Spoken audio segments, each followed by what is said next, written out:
My name is Ishmael Johnson. I've been tattooing for 11 years. No, this is my 11th year of tattooing.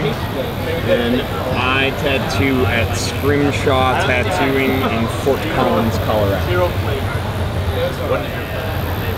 My favorite style of tattooing is anything that Joel Long has done that I have pictures of that I can trace. Good guy to trace from. Yes. And they're in pulled pork. Yeah, that's where we're stuck. Like pulled pork and ribs. Just anybody. I'm so surprised that anybody can put up with me for long enough for me to tattoo them, and then is willing to pay me on top of that, that I can't even answer that question. I feel like I'd be forsaking my whole life. The fact that I can just be a son of a bitch all the time and people pay me afterwards, like, fuck, anybody can put up with my ass, that's it. That's fine, I don't care. Like, if you're moving too much, I'll have Henry Lewis sit on your legs. No, I don't know Henry that well. Joel Long. Joel Long is incredible. I can't say enough about that dude. He's pretty much, anything I do with any sort of facility is directly a result of time I've spent with Joel Long. He is a massive silent figure in tattooing, and an even bigger and incredibly loud figure in my life. So yeah, I love that dude. He's my favorite. Yeah. Joel Long. But anybody who knows already knows him. Fucking Dave Reagan also tattoos there in Boulder Inc. Dave, I can put together a tattoo with enough time and like reference, but Dave can draw fucking circles around me. You've met Dave? You know Dave? I don't know Dave. He's goddamn incredible. Dave Long. I put them together. Yeah, he's amazing. He can just sit down and it just falls out of his hand. Who else is underappreciated? Jeff Whitehead is forever underappreciated. Although, like, you know, more and more kids, there's some kids over here with some work of his today, but that didn't used to be the case. And I still think, like that first, you can go back and look at that, like, first interview that he did it was like a Outlaw Biker Tattoo Review. And it's like every single photo in that interview is like, became like crucial to everybody who tattooed, myself included. Another guy who's been like just incredibly helpful to me, like god damn, and in just the most subtle possible ways. He just like, I don't know, I don't feel like I don't feel like he gets enough love, really. Don't just go get another job. It's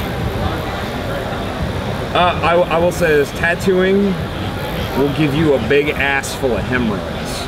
That's what I'll tell young tattooers. Just look forward to that. Like, if you really want to tattoo, your ass is just gonna flip inside out and look like a bowl of raisins. And if it doesn't, you're doing it wrong. I think there's a lot of people sort of like the rules in tattooing are so stiff, you know, the ceiling beyond which you can't exceed as far as like saturation or detail or content is pretty solid, you know, like there are rules you just can't break in tattooing. So, you know, but I think there are people at the very, you know, tippy top of their game, but that aren't breaking them, but are finding different ways to like push things up to that extent, you know? Guys like Thomas Hooper, who like are just figuring out new ways to push those limits, or to reach those limits without creating things that are going to fall apart or look silly or are unidentifiable or, you know, only good for the pictures or don't please their clients, you know, frankly. You know, there's a lot of dudes, I think, that sort of commit the cardinal sin of tattooing and just start, you know, getting high on their own supply and believing the 19 people a day that tell them they're the best tattooer in the world. And so they quit pleasing their clients as much as they're satisfying themselves. So it's like there's just so many good people tattooing. There's so many people really making excellent, really refined, well applied tattoos that it's incredible to see people really meet the boundaries in unexpected ways, you know? And Thomas is just one example of that, you know? Like, everybody knows that he's like changing things, but there's a lot of other guys who are also changing things in subtle ways, which I appreciate. Which isn't to say that the average tattoo isn't like utter fucking garbage. Because I think, you know, the average tattoo is utter fucking garbage, you know, and a lot of it's in a pretty sad state. But there's pockets of like secret, magical, like awesomeness, too, which is cool. And I think it'll always be that way, hopefully. I mean, what do I know? I just got here. Shit, I don't know if it is. I would say that absolutely everybody gets the tattoo they deserve. So, you know, and some of us are lucky to get tattoos that are a little better than we deserve. Like, I got a lot of nice work when I was younger and even more stupid than I am now. That I was really lucky to get. Yeah, well, because I went to good people, but even I didn't even know they were as good as they are, you know, and were. I was just lucky. So I don't know. Educating the public, shit. It's like it makes my job easier, you know. If the average person that walked in the tattoo shop maybe wasn't so hung up on this or that. Sure. That it would maybe make my life easier, but I don't know if it would benefit tattooing. It would benefit my back pocket. Right. But I mean,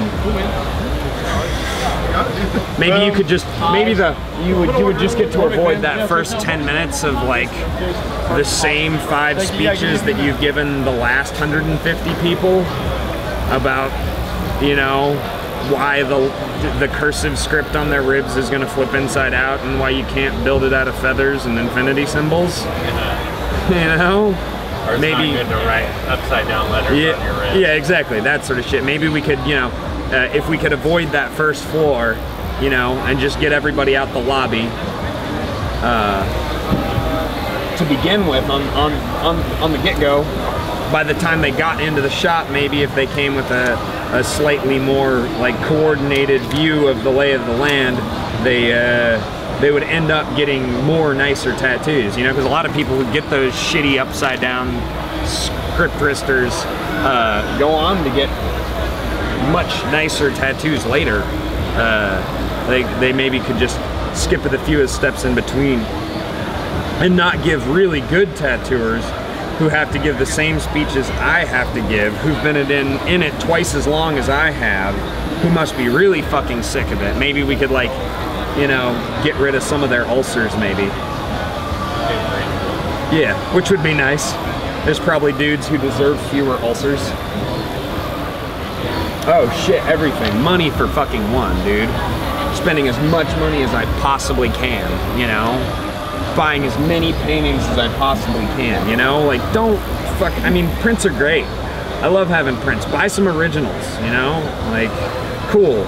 Like, you just made $300 on a cool-ass girl head with a veil and, like, a fucking horse drawn on it. Like, that's great. Like, go spend $1,500 on a painting, you know?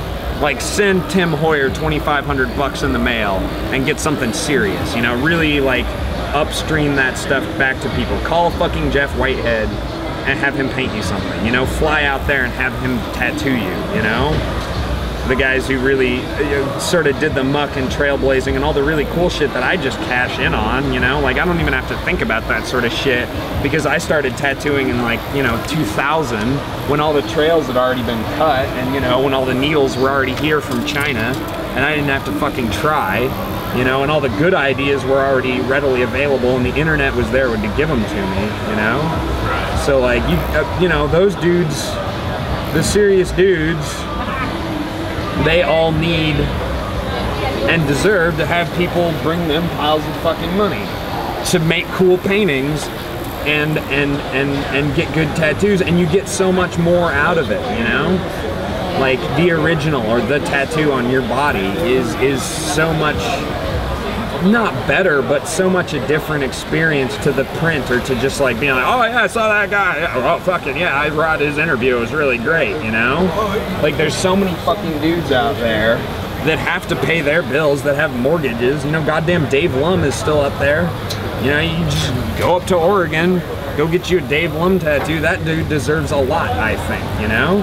And then for people that are still, you know, that are kind of new into it, guys that are kind of, you know, cutting their teeth, guys that are a little bit established, guys who are really established but still sort of like, you know, still have bills to pay, still have those huge fucking insane tax bills, still have their daughter's appendixes explode, you know?